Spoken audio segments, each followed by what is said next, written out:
Hello ಗುರುಗಳೇ ನಮಸ್ಕಾರ. ನಮ್ಮ ಕನ್ನಡ ಯೂಟ್ಯೂಬ್ ಚಾನಲ್ಗೆ ಸುಸ್ವಾಗತ. ನಾವು ಇವತ್ತು ಏನು ಅಪ್ಡೇಟ್ ಕೊಡೋಕೆ ಬಂದಿದ್ದೀವಿ ಅಂದರೆ ಒಂದು ಜಾಬ್ ಅಪ್ಡೇಟ್ ಇತ್ತು, ಅದನ್ನು ತಿಳಿಸ್ಕೊಡೋಣ ಅಂತ ಒಂದು ವಿಡಿಯೋ ಮಾಡ್ತಾಯಿದ್ದೀನಿ. ಪೂರ್ತಿ ವಿಡಿಯೋ ನೋಡಿ ಇದ್ರ ಬಗ್ಗೆ ತಿಳ್ಕೊಂಡು ಅಪ್ಲೈ ಮಾಡಿ. ವಿತೌಟ್ ಫೈಲು ಒಳ್ಳೆ ಆಪರ್ಚುನಿಟೀಸ್ ಇದೆ ಡಿಪ್ಲೊಮಾ ಮಾಡಿರೋರಿಗೆ. ಪೋಸ್ಟ್ ಏನು ಅಂತಂದರೆ recruitment of junior officers or engineers ಅಂತ ಗ್ರೇಡ್ ಯು ಅನ್ನೋ ಥರ ಬರುತ್ತೆ. ಇದು ಇಂಡಿಯನ್ ಆಯಿಲ್ ಕಾರ್ಪೊರೇಷನ್ ಲಿಮಿಟೆಡ್ ಅವರು ನಡೆಸ್ತಿದ್ದಾರೆ. ಯಾವ ಥರ ಸೆಲೆಕ್ಷನ್ ಇರುತ್ತೆ ಅಂತಂದರೆ 3 ಸ್ಟೇಜಸ್ ಇರುತ್ತೆ. ಅದು ಮುಂದಕ್ಕೆ ಎಕ್ಸ್ಪ್ಲೇನ್ ಮಾಡ್ತೀನಿ. ಯಾವತ್ತಿಂದ ಅಪ್ಲೈ ಮಾಡ್ಬೋದು ಅಂದರೆ 12 ಸೆಪ್ಟೆಂಬರ್ 2025 ಆಲ್ರೆಡಿ ಓಪನ್ ಆಗಿದೆ. ಯಾರು ಅಪ್ಲೈ ಮಾಡ್ಬೋದು ಅಂತಂದರೆ ಡಿಪ್ಲೊಮಾ ಪಾಸ್ ಆಗಿರೋರು ಎಲ್ಲರೂ ಅಪ್ಲೈ ಮಾಡ್ಬೋದು. ಬಟ್ 4 ಡಿಸಿಪ್ಲಿನರಿ ಮಾತ್ರ ಮೈನ್ ಫೋಕಸ್ ಮಾಡಿದ್ದಾರೆ. ಡಿಪ್ಲೊಮೋದಲ್ಲಿ ಕೆಮಿಕಲ್ ಆಗಿರ್ಬೋದು, ಮೆಕ್ಯಾನಿಕಲ್ಲು, ಎಲೆಕ್ಟ್ರಿಕಲ್ಲು, ಇನ್ಸ್ಟ್ರುಮೆಂಟೇಷನ್, ಈ 4 ಡಿಪ್ಲೊಮೊ ಡಿಸಿಪ್ಲಿನರಿ ಇರೋರು ಅಷ್ಟು ಜನ ಅಪ್ಲೈ ಮಾಡ್ಬೋದು. ಸ್ಯಾಲ್ರಿ ಎಷ್ಟಿರುತ್ತೆ ಅಂದರೆ 30,000 ಶುರುವಾದರೆ depend on type of job ಇರ್ಬೋದು, ವೇಕೆನ್ಸೀಸ್ ಇರ್ಬೋದು, ಅದ್ರ ಮೇಲೆ ನಿಮ್ಮದು ಸ್ಯಾಲ್ರಿ ಹೈಕ್ ಆಗ್ತಾ ಹೋಗುತ್ತೆ. ಅಂದರೆ ಒಬ್ಬೊಬ್ರಿಗೆ ಒಂದೊಂದು ಥರ ಪೇ ಸ್ಕೇಲ್ ಫಿಕ್ಸ್ ಮಾಡಿದ್ದಾರೆ. 30,000 ಸ್ಟಾರ್ಟ್ ಆದರೆ 1,20,000ವರೆಗೂ ಪರ್ ಮಂತ್ ನಿಮಗೆ ಸ್ಯಾಲ್ರಿ ಸಿಗ್ತಾ ಹೋಗುತ್ತೆ.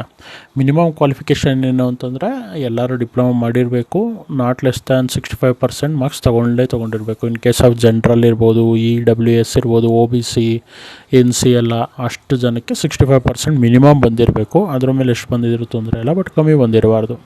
And 55% of marks obtained in SC, ST, PWD candidates. ಇದೇನು ಕೊಟ್ಟಿದ್ದಾರೆ ಇದು ಡಿಪ್ಲೊಮೊ ಪರ್ಸೆಂಟೇಜ್ ಮಾತ್ರ. ಅದಕ್ಕಿಂತ ಹಿಂದೆ ನಿಮ್ಮ 10th PUC ಅದರದ್ದೆಲ್ಲ ಇಲ್ಲಿ ಬರೋದಿಲ್ಲ.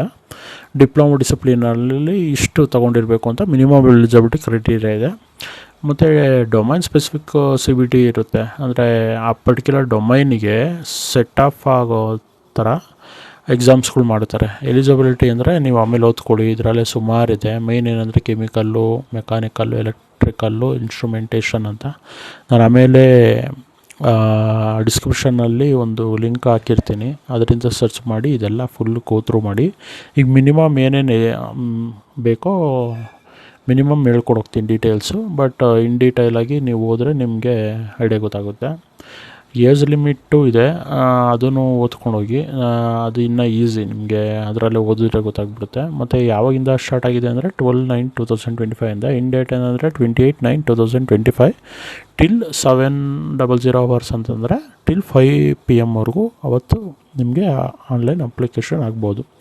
ಮತ್ತು ನಿಮಗೆ ಒನ್ಸ್ ಅಪ್ಲಿಕೇಶನ್ ಆದಮೇಲೆ ಅದನ್ನು ವೆರಿಫೈ ಮಾಡ್ಕೊಂಡು ಆಮೇಲೆ ಅಡ್ಮಿಟ್ ಕಾರ್ಡ್ ಇಶ್ಯೂ ಮಾಡ್ತಾರೆ ಥ್ರೂ ಯುವರ್ ಇಮೇಲು. ಅದು 16/10/2025 ಇಶ್ಯೂ ಮಾಡ್ತಾರೆ.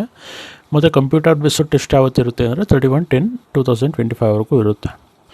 ಆ ಥರ ಇರುತ್ತೆ. ಮತ್ತು ರಿಸರ್ವೇಷನ್ಸ್ ಎಲ್ಲ ಎಕ್ಸ್ಪ್ಲೇನ್ ಮಾಡಿರ್ತಾರೆ, ಅದನ್ನು ಒಂದು ಸತಿ ಗೋತ್ರೂ ಮಾಡಿ ನಿಮ್ಗೆ ಐಡಿಯಾ ಬರುತ್ತೆ. ಅದಾದಮೇಲೆ ಯಾವ ಥರ ಸೆಲೆಕ್ಷನ್ ಪ್ರೊಸೆಸ್ ಮಾಡ್ತಾರೆ ಅಂತಂದರೆ 3 ಸ್ಟೇಜ್ ಇದೆ. ಏನಂದರೆ ಒಂದು ಕಂಪ್ಯೂಟರ್ ಬೇಸ್ಡ್ ಟೆಸ್ಟ್ ಅಂತ ಕರಿತೀವಿ, ಆಮೇಲೆ ಗ್ರೂಪ್ ಡಿಸ್ಕಷನ್ GD, ಮತ್ತು ಗ್ರೂಪ್ ಟಾಸ್ಕ್ ಅಂತ ಇರುತ್ತೆ ಆ ಥರ. ಮತ್ತು ಪರ್ಸ್ನಲ್ ಇಂಟರ್ವ್ಯೂ ಇರುತ್ತೆ. 3 ಕ್ಯಾಟಗರಿನಲ್ಲಿ ಮಾಡ್ತಾರೆ. ಮೇಯ್ನ್ ಏನಂದರೆ CBT ಕಂಪ್ಯೂಟರ್ ಬೇಸ್ಡ್ ಟೆಸ್ಟಲ್ಲಿ ಏನು ಮಾಡ್ತಾರೆ ಅಂದರೆ ಡೊಮೈನ್ ನಾಲೆಡ್ಜಲ್ಲಿ 50 ಮಾರ್ಕ್ಸ್ ಕೊಟ್ಟಿರ್ತಾರೆ. ಜನರಲ್ ಆ್ಯಪ್ಟಿಟ್ಯೂಡ್ ಅಂತ ಬರುತ್ತೆ, ಅದರಲ್ಲಿ ಬೈಫರ್ಕೇಟ್ ಮಾಡಿ quantitative aptitude, logical reasoning, verbal ability and English knowledge ಅಂತ ಕರೀತಾರೆ. ಎಲ್ಲ ಡಿವೈಡ್ ಮಾಡಿಕೊಂಡು ಟೋಟಲ್ 100 ಮಾರ್ಕ್ಸಿಗೆ ಕೊಟ್ಟಿದ್ದಾರೆ. ಅದೆಲ್ಲ ಗೋತ್ರೂ ಮಾಡಿ ಒಂದು ಸ್ವಲ್ಪ ನಿಮಗೆ ಈಸಿ ಆಗುತ್ತೆ. ಮತ್ತು ಕರ್ನಾಟಕದಲ್ಲಿರೋರಿಗೆ 2 ಸೆಂಟರ್ ಇದೆ. ಎಲ್ಲಿ ಅಂದರೆ ಮಂಗಳೂರು ಮತ್ತು ಮೈಸೂರು 2 ಇರೋದು. ಅದಾದಮೇಲೆ ಬೆಂಗಳೂರು ಅಂತ ಕೊಟ್ಟಿದ್ದಾರೆ. ಓಕೆ, ಟೋಟಲ್ 3 ಸೆಂಟರ್ಸಲ್ಲಿ ನೀವು ಎಕ್ಸಾಮ್ಸನ್ನ ಕಂಡಕ್ಟ್ ಮಾಡ್ತಾರೆ. ನೀವು ಅಲ್ಲಿ ಬರೀಬೋದು. ಮತ್ತು ಶಾರ್ಟ್ ಲಿಸ್ಟ್ಗೆಲ್ಲ ಕೊಟ್ಟಿದ್ದಾರೆ, ಯಾವ ಥರ ಶಾರ್ಟ್ ಲಿಸ್ಟ್ ಮಾಡ್ತೀವಿ, ಡಾಕ್ಯುಮೆಂಟೇಷನ್ ಇದೆ ಅನ್ನೋ ಥರ. ಮೇಯ್ನ್ ಇದನ್ನು ನೋಡ್ಕೊಳ್ಳಿ. ಮೆರಿಟ್ ಲಿಸ್ಟ್ ಏನಾದರೂ ಬಂತಂದರೆ ನಿಮಗೆ ಯಾವುದರಲ್ಲಿ ವೇಟೇಜ್ ಜಾಸ್ತಿ ತೊಗೊತಾರೆ ಅಂದರೆ CBDನಲ್ಲಿ ಜಾಸ್ತಿ ತೊಗೊತಾರೆ. 85% ವೇಟೇಜು ಇದೊಂದಕ್ಕೆ ಇರುತ್ತೆ. ಗ್ರೂಪ್ ಡಿಸ್ಕಷನ್ಸ್ಗೆಲ್ಲ 5%, ಪರ್ಸನಲ್ ಇಂಟರ್ವ್ಯೂ 10%. ಹಾಗಾಗಿ ನೀವು ಜಾಸ್ತಿ ಕಾನ್ಸಂಟ್ರೇಷನ್ನು ಕಂಪ್ಯೂಟರ್ ಬೇಸ್ಡ್ ಟೆಸ್ಟ್ ಏನಿದೆಯೋ ಅದ್ರ ಮೇಲೆ ಕಾನ್ಸಂಟ್ರೇಷನ್ ಹೆಚ್ಚಾಗಿ ಮಾಡಿ.